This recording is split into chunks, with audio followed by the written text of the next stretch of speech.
Greetings, friends. Adapo11 here with another review.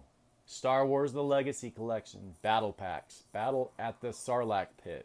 Only at Target. Right. Well, this is 2008, and I've been sitting on this for probably about 14 months maybe. Bought this with the Battle of Hoth, and since summer is getting, or I should say, winding down to a near close here, I figured why not? I'm always expanding on my Tatooine set, living here in the desert myself. So I thought that now's a good time. But let me show you on the back just how much nicer this set looks. And the diorama setting they have here, it's absolutely beautiful. It really is. I do like the Sarlac pit, skiff, and everything. Well, let's read here. Victims of the almighty Sarlac, His Excellency hopes that you will die honorably. But Luke isn't about to let his friends die at the pit of Carcoon. As the young Jedi stands on the skiff above the hungry Sarlac, he springs his daring escape plan. Boba Fett uses the firing grappling hook in his gauntlet to briefly recapture Luke. But with a lightsaber slash, Skywalker is once again free. One by one, Jabba's guards fall into the pit to be devoured by the Sarlacc. Lando bravely escapes from becoming the creature's next meal, and is saved just in time by Han Solo. But Boba Fett doesn't fare as well. Han accidentally activates Fett's backpack and sends the bounty hunter tumbling into the Sarlacc's gaping mouth. What a pitiful way for poor Boba Fett to go out. Enough. Let's open it up and see firsthand what this bad boy's all about. Okay, before I proceed any further, I just wanted to go ahead and show you the diorama setting that comes within the package. And I thought I was careful, but evidently I was a little careless when pulling off the tape, so I lost a little bit of the backing right here.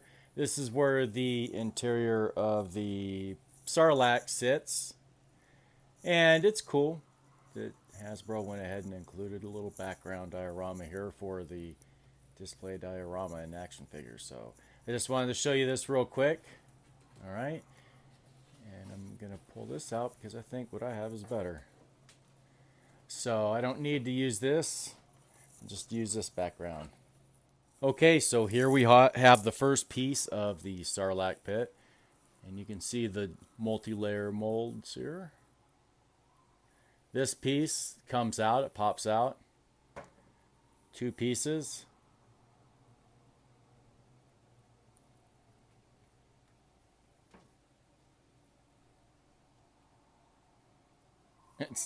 It just looks like a big tongue and a leafy tongue. So, being that I'm not going to keep the Boba Fett here that came with it, because I'd just rather deal with the vintage collection. We can see here that... Alright, I'm not going to retape that. I'll just continue on here. You can see here it won't quite fit within him. But it's cool though. It's still a nice little piece to have. So there's that first rubbery piece.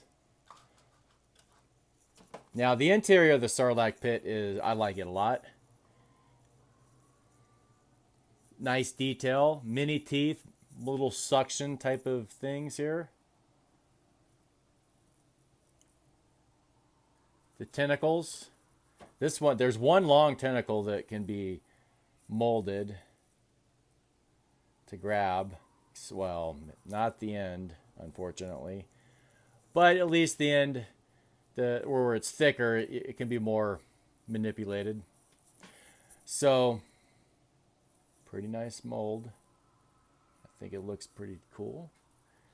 Stick our Sarlacc in there, a Sarlacc tongue in there. Put that down. Now here is the first body framing, I suppose. You can see there's a notch here and a notch over here. This tentacle will get in the way when you put it in.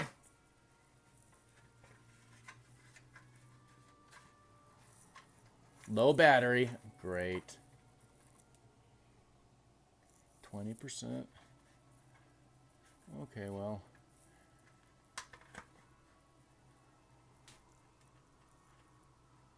Anyways, there we have it.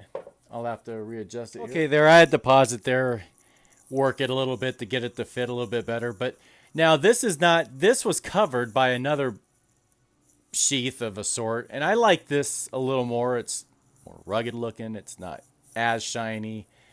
And the one that was covering it was just flimsy and just, I guess you could make it longer if you wanted and throw that on there, and it does make it a little bit longer, as you can see here.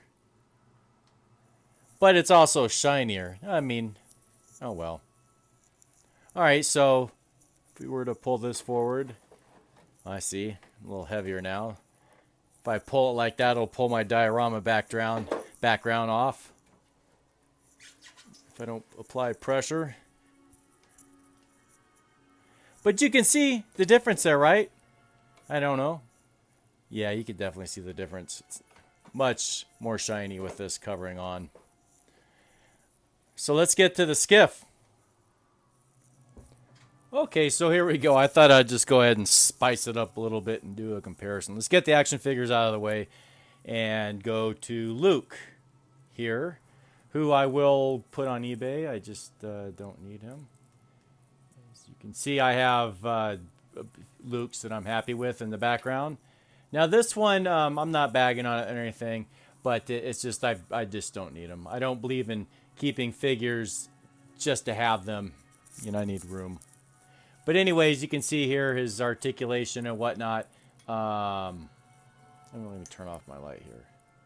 So here we have him. It's still bright. That's the sunlight from the window. So anyways, he is pale, but through the camera here, he might look a lot more pale. He looks deathly pale through the camera.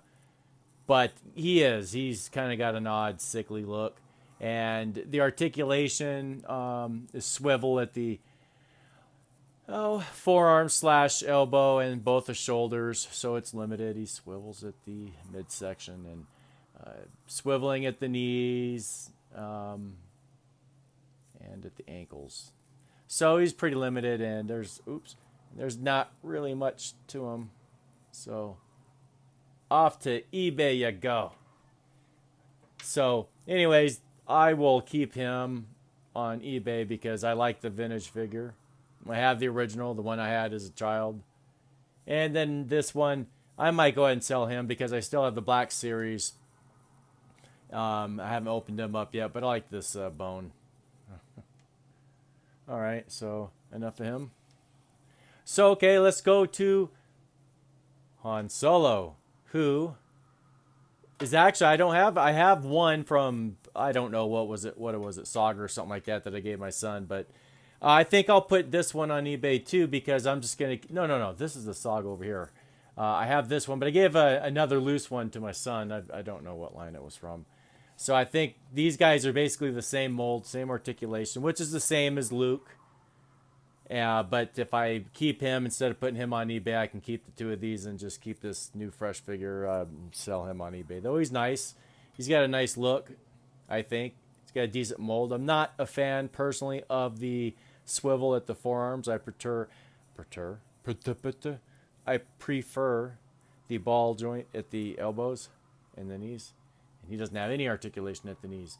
But he's still a fairly nice looking figure, and his skiff is okay. There's no paint detail to it. Okay. All right, let's go to Lando Calrissian. Now, I have the original that I've had since childhood, and it's the only one I've had. So I was really happy to have this one, but he seems to have a skin bleaching defect. Wow.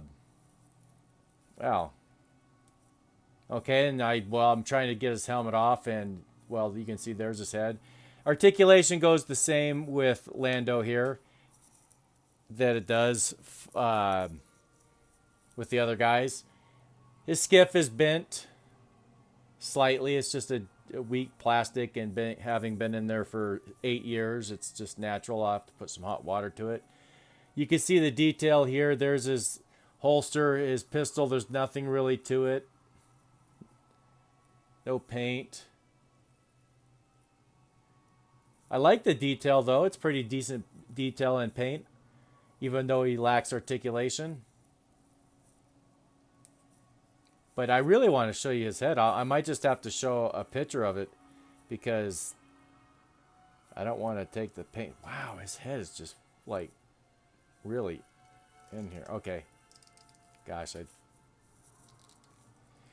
wow, this thing is a mess. It's more like a blooper reel trying to get his helmet off his head as his head falls off his shoulders, and then the gun falls out of the holster, blah, blah, blah, blah. It's a very soft plastic, my friends. And and he's very pale. And I thought to myself, is that Sammy Sosa? But Sammy Sosa's a little worse off than that. But I don't really dig that. He's just this. He's not Lando. I mean, look at that. So I'm not a big fan of that paint. I don't like his skin skin color change. It's like they took the melatonin right out of him. Like, really? But if you look at the helmet, let me bring him up close before I show you the helmet. Now you can see, I mean, he's just really, really pale. But if we look at the helmet, really nice paint detail. So it's a fair figure. I mean, if I get one that's more appropriate, I could just keep him as a different skiff guard. Okay, now Boba Fett, the bounty hunter. Now, you know, he's, of course, the one that's on the right. He's the Legacy 2008. Again, he's one that I'm going to put on eBay. Got to try to find a way to help pay for some of this stuff off. And with my original and with the vintage collection here to the left, I just don't see any reason why to keep him. And I have the Saga one, too. But he's got a decent paint scale and look to him. He's got an odd swivel, just superior to the elbows of both arms, bilateral. Swivel at the shoulders and the legs and at the knees. Yeah, well, he's got ball. Yeah, he's got ball joint at the knees. So I don't know why they just went halfway with him. But he's got a decent look to him. I mean, yellows stick out. It's a decent paint job on the backpack too, or the jetpack, and I like how his cloth, cape, whatever, just kind of sticks out. But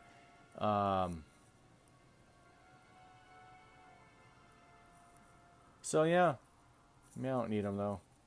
Okay, all right, let's get this the next guy. Now Weequay, however you pronounce it. Here he is. Limited articulation again. Swivel at the shoulders, bilateral. Same at the hips. Nothing at the knees. Nothing at the ankles. Nothing at the elbows. At the wrists. Not even at the wrists. Really limited. Skiff is bent all to heck. Have to put that in some scalding hot water. Maybe throw it. Oh, wait a minute. Okay, maybe that will help in the long term. But anyways, he's just, with his inability to articulate at the wrists, he's always going to keep the weapon at an odd angle. So, and then I have my VC right there as a comparison. But you can see the detail paint at the hair. It's okay paint detail on the chest, armor, belt, buckle. It's fair. He's a fair figure. All right. Let's get on to the skiff. Here we are with the skiff. For me, this is the highlight. I like this. Well, this and the Sarlac pit. I like the Sarlac pit, of course, but this thing is really cool. I've never had it. I've never had the Sarlac pit either, but this thing is just pretty cool. Now, I cannot compare it to any of the others that had been released prior to, so I cannot make a comparison. Sorry about that. Now here you have the levers here, which manipulate the landing gear. Pull back like this. You can see it retracts. It's a pull of a lever.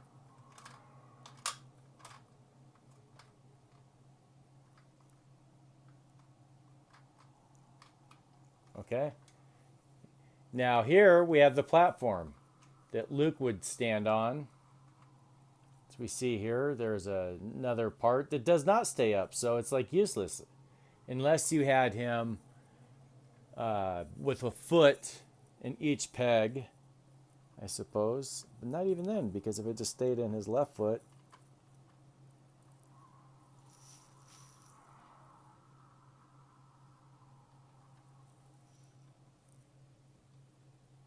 Well, anyways, you get the drift. I mean, I could sit here for minutes, but it's kind of awkward positioning here with these things in my ears talking to you and tripod here, but you get the point. And he would fall off when you pull on the lever here. Pretty cool. Okay, now this comes down too, and wait a minute. I haven't found out where that button is.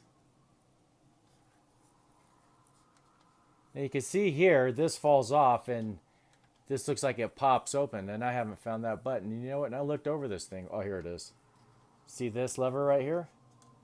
Move that and someone pops off. Right on. This railing as well goes down. But just, yep, slings them off. You could see the control paneling here for the skiff. No paint. You know, it's kind of unfortunate that there's not at least a little bit of additional paint. But who am I to complain, to ask for more on an already pretty good product? It does at least have battle damage paint, which is cool. And then, of course, the back here, these rotate, or these move.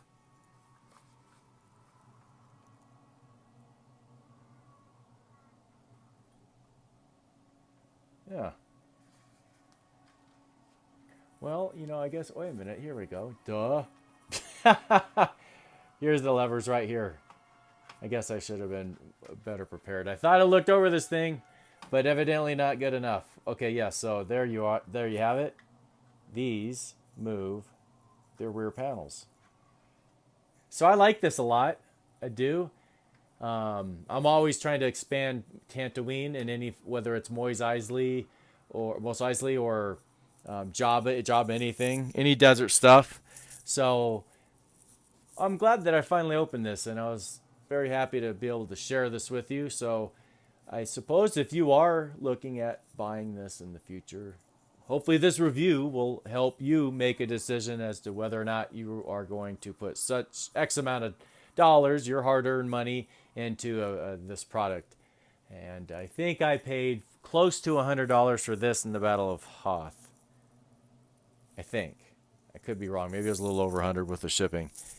Like $20 shipping. So yeah, about 120 for both or something like that. I don't recall exactly. But there you have it. Well, thank you for watching, everybody. And until next time, may the Force be with you. Goodbye.